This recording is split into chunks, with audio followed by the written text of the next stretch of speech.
Hello everyone, welcome back to Finance Current Affairs session. So the RBI has released a notification that is very important from your exam point of view. You already know that the questions can come directly in the phase 1, in the phase 2 regarding the net worth, regarding the capital adequacy ratio, and that only we are going to discuss in today's session. So RBI has brought a notification regarding the revised regulatory framework for the urban cooperative banks for the net worth and capital adequacy.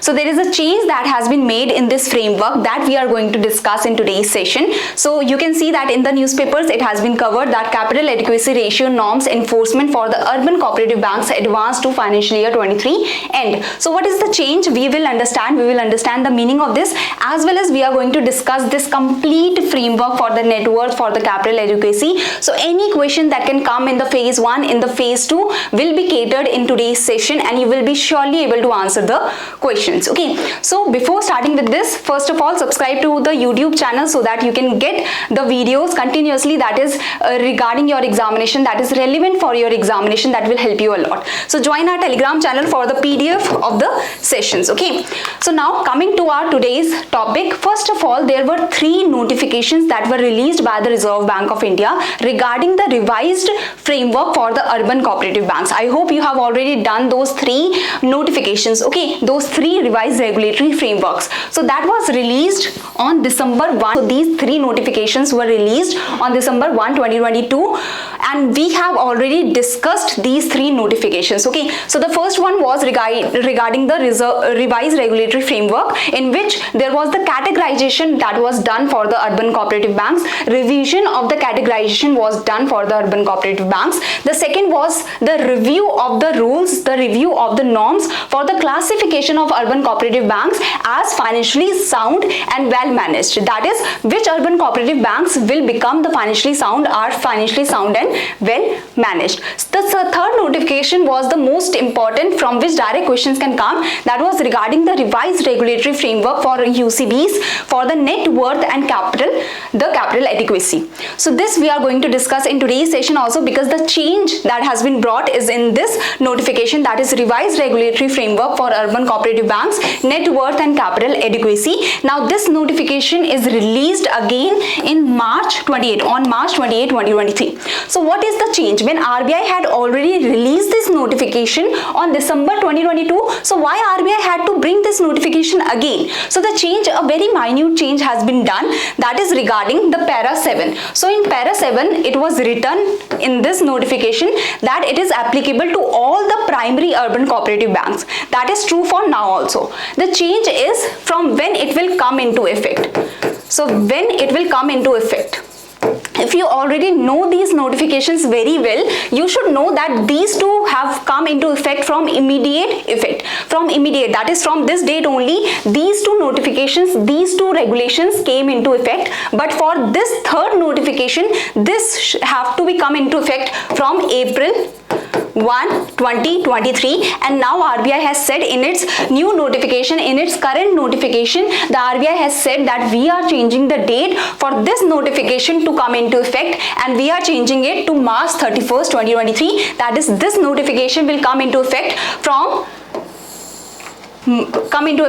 March 31st, 2023. So I hope you have understood this very clearly, that what is the change. It was coming into effect from April 1st, 2023 as per the December notification, but now in the current notification the date has been specified that it will come into effect from March 31st, 2023. That is the end of the financial year 23. So what is the reason? So the reason has not been specified by the Reserve Bank of India. It has not been mentioned by the newspapers also, but we will try to understand the reason also. So let's see that. But first of all, we have to revise. Now again in March, even if your exam is in June, even if your exam happens in July, you can understand that this notification will be very important, because it is in past 3 months. Okay, past 3 months, past 5 months notifications become very important for the phase 1 and phase 2. So let's discuss this notification again. Let's understand this very clearly, that what is this revised regulatory framework, what are the detailed guidelines with respect to the net worth and capital adequacy.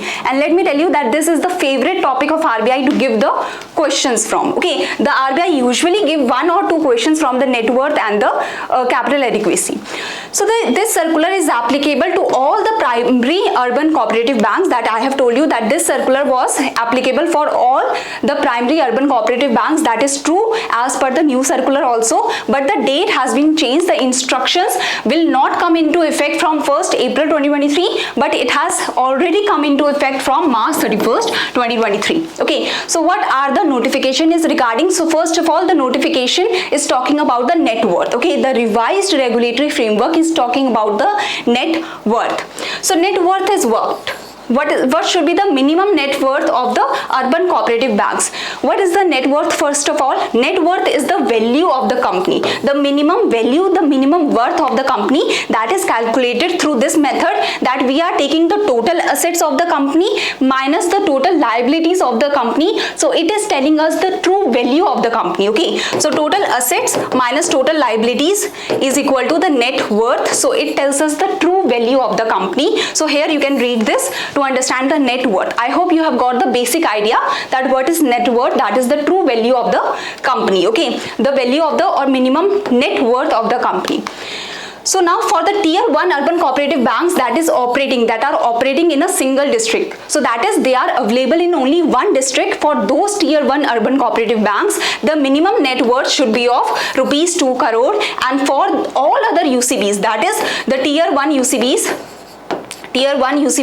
that are present in more than one district, as well as the tier 2, tier 3 and tier 4 UCBs, they have to maintain the minimum net worth of rupees 5 crore. So what are these tiers? Okay, so we have already discussed these tiers when we discussed the revised regulatory framework for the categorization of the urban cooperative bank. So here we have already discussed the revised regulatory framework for the categorization as well as the review of norms for the urban cooperative banks. So you can see this session. Okay, you can see this session.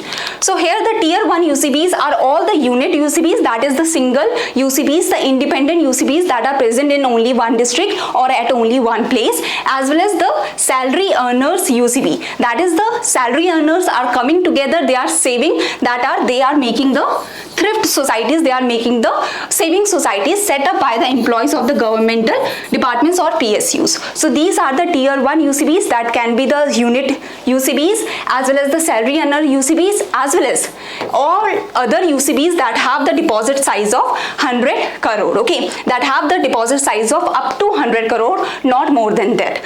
Tier 2 UCBs with deposits greater than 100 crore, less than rupees 1000 crore or up to rupees 1000 crore. Tier 3 UCBs deposits more than 1000 crore but up to 10,000 crore, and tier 4 UCBs will be the UCBs that have the deposits more than 10,000 crore. So this is how the UCBs, urban cooperative banks, are divided as per their deposit size, and this is the division that has been done for the urban cooperative banks in 4 tiers. Okay, so UCBs, if they want to transit from one segment to second segment because their deposit size is increasing, so they will have 3 years to transit for the transition. Okay, for the regulatory framework, for them to maintain the regulatory framework of the higher category. So you can understand that before the categorization was only in the 2 layers, but after this notification came in December 2022, the division of the categorization of the UCBs was done in 4 layers or in 4 tiers. So this is how the UCBs are divided, and you can see this session also to understand these two very well. Okay, these 2 notifications very well. So now coming back to our minimum net worth, I have told you for the tier 1 UCBs operating in single district, for only those tier 1 UCBs the minimum net worth of rupees 2 crore, but for all the other tier 1 UCBs as well as for the tier 2 UCBs, tier 3 UCBs, tier 4 UCBs, the minimum net worth of rupees 5 crore is needed. And now what the UCBs will do, that this notification has come into effect from March 31st 2023. So RBI is saying that from then onwards you should have rupees 5 crore as your net worth. This is very wrong for the UCBs. If RBI try to do that from this date onwards you need to have that much amount with yourself as net worth. So RBI is not doing that kind of thing. So RBI has actually provided a glide path for the UCBs to convert to the rupees 5 crore of the net worth. So UCBs which currently do not meet the minimum net worth requirement, the RBI is providing them a glide path, and they are providing a phased manner for the UCBs to reach to this minimum net worth. So, achieve the minimum net worth of 2 crore or 5 crore as applicable in a phased manner. So the phased manner is provided.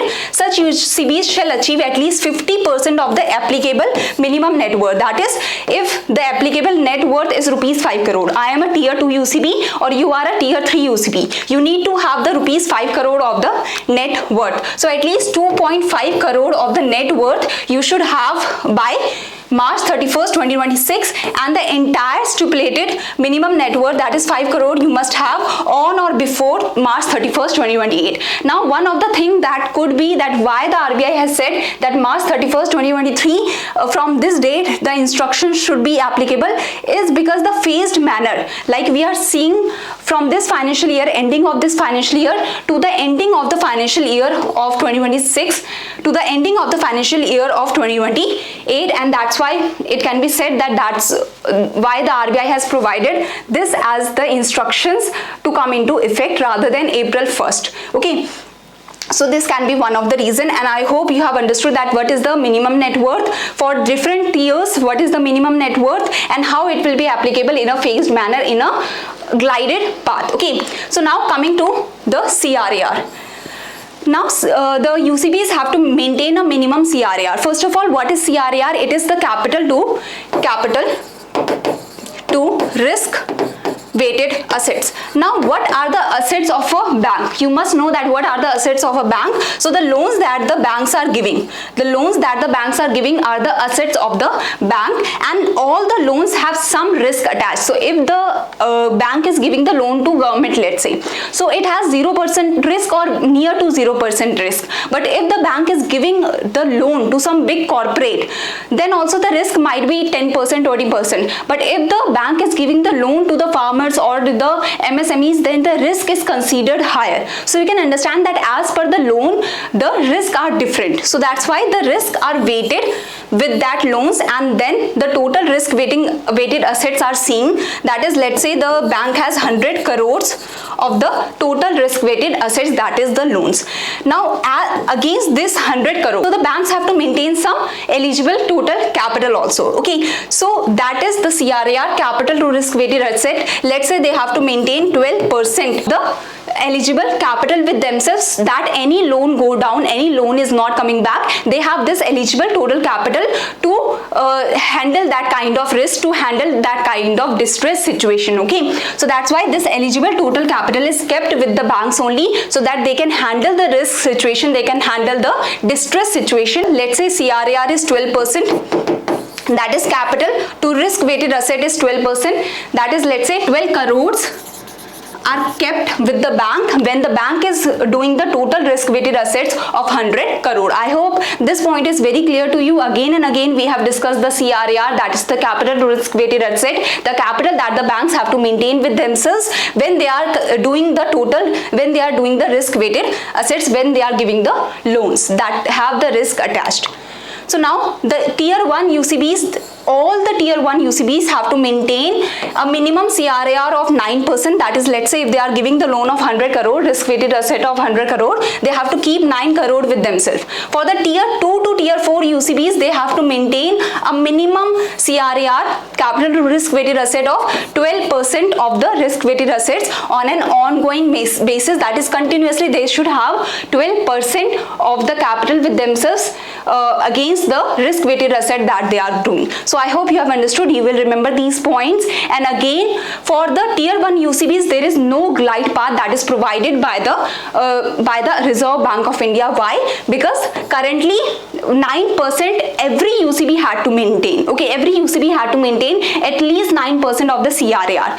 So that's why tier 2 to tier 4 were also maintaining 9% of CRAR, and now they have to increase the CRAR for from 9% to 12%, and that's why the glide path is provided by the Reserve Bank of India for the tier 2 to tier 4 UCBs, because they have to increase their CRAR from 9% to 12%. So UCBs in tier 2 to 4 which do not currently meet the revised CRAR of 12% of the risk weighted assets shall achieve the same in a phased manner. That is, UCBs shall achieve the CRAR of at least 10% by March 31st, 2024, and 11% by March 31st, 2025, and 12% by March 31st, 2026. So I hope you have understood that for all the UCBs, tier 1 or any tier UCB, they were maintaining 9% from the previous years. Okay, now from converting these 9% to 12%, the tier 2 to tier UCBs have been given a phased path so that they can smoothly convert from 9% to 12% of the CRAR. So this is the phased path that is provided to them. I hope you have understood the CRAR and this complete phased path. Now coming to the revaluation reserves, that is also discussed under this revised regulatory framework for the urban cooperative banks. The revaluation reserves, it seems like a hard concept, but if you understand this simple formula, you will be able to understand that what we are talking about. So let's say that bank have some assets. Let's say bank have marketable securities. Okay, so the bank, this is the asset of the bank. This is the asset of the bank. Now the bank has purchased this asset in 2020 for 1 crore.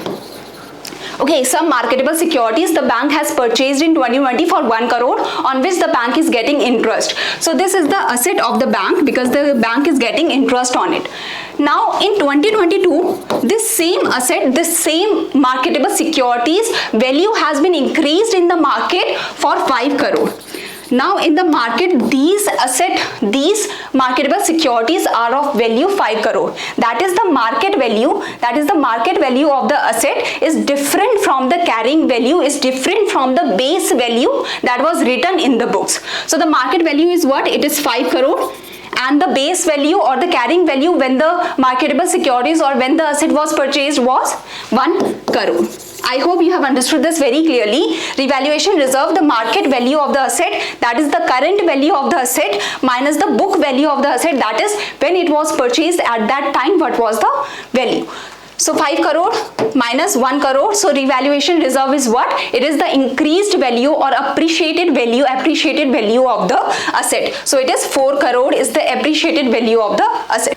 So now revaluation reserves arising out of the change in the carrying amount of bank's property consequent upon its revaluation. So the carrying value, it had some book value, it had some value when it was purchased, and now it has become undervalued because now in the current period the value of the asset has increased, the value has increased, and that's why it is revalued. It is seen that okay, how much the value has increased, may henceforth be reckoned as tier 1. Now this revaluation reserves, this increased amount, we can say, of the asset is taken as tier 1 capital at a discount of 55%. That is, revaluation reserves 45% is considered as the tier 1 capital. So for the 4 crore, that is the revaluation reserve. So the revaluation reserve for this asset is 4 crore. Out of this, 45% will be considered as the tier 1 capital. It can be considered as the tier 1 capital. So discount of 55% matlab minus 55%. So I hope you have understood this basic idea that the revaluation reserves arising out of change in the carrying amount of a bank's property. So the market value has been changed from the carrying value at that time, and as per the changed value, at the discount of 55%, the tier 1 capital will be seen. Okay, so now I hope you have understood this point very well, but there are some conditions also that the bank is able to sell the property readily at its own will. That is, tier 1 capital is what? It is the most liquid kind of capital, and that's why the bank should be able to sell this property when it needs the asset that we are talking about. Okay, that should come in the tier 1 capital. 45% of the revaluation reserves will come in the tier 1 capital when the asset can be sold as per the bank's will. The revaluation reserves are presented disclosed separately under the reserve fund and other reserves in the balance sheet. Revaluations are realistic. Now we are saying that the 1 crore property became 5 crore. We are saying that the 1 crore asset became 5 crore in 2 years. So is it trustworthy? Is it real? So the revaluation should be realistic, okay? In accordance with the applicable accounting standards, valuations are obtained from 2 independent valuers, so we can trust this kind of valuation. And as per the revaluation reserves, that is 4 crore here, 45% of this can become the tier 1 capital, that is the liquid capital, okay?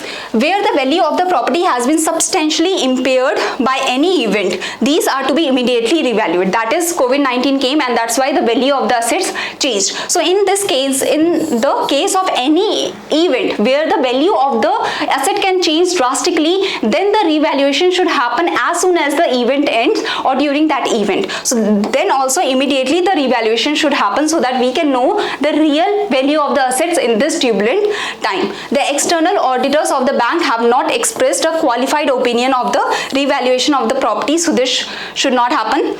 So I hope you have understood that these are the following conditions according to which the 45% of the revaluation reserves can be considered as the liquid capital, as the tier 1 capital. Now coming to the revaluation reserves which do not qualify as tier 1 capital, that is the 55% of the revaluation reserves is not being qualified as the tier 1 capital. That this should also not qualify as the tier 2 capital. The bank may choose to reckon revaluation reserves in tier 1 capital or tier 2 capital as per their wish. So they can keep this 45% of the revaluation reserves in the tier 1 capital or the tier 2 capital at its discretion. This is the bank's discretion, subject to the fulfillment of these criteria, that they should be liquid, the auditor should have done a fair value of the revaluation, and such kind of criteria that are given here. So now we have discussed the complete framework, we have discussed the change also, that what is the change, as well as we have discussed the complete framework that is very important from your exams point of view. I hope that you will be easily able to answer this question, okay? And this is the second question. Again, I hope you will be easily able to answer this question after understanding the complete framework.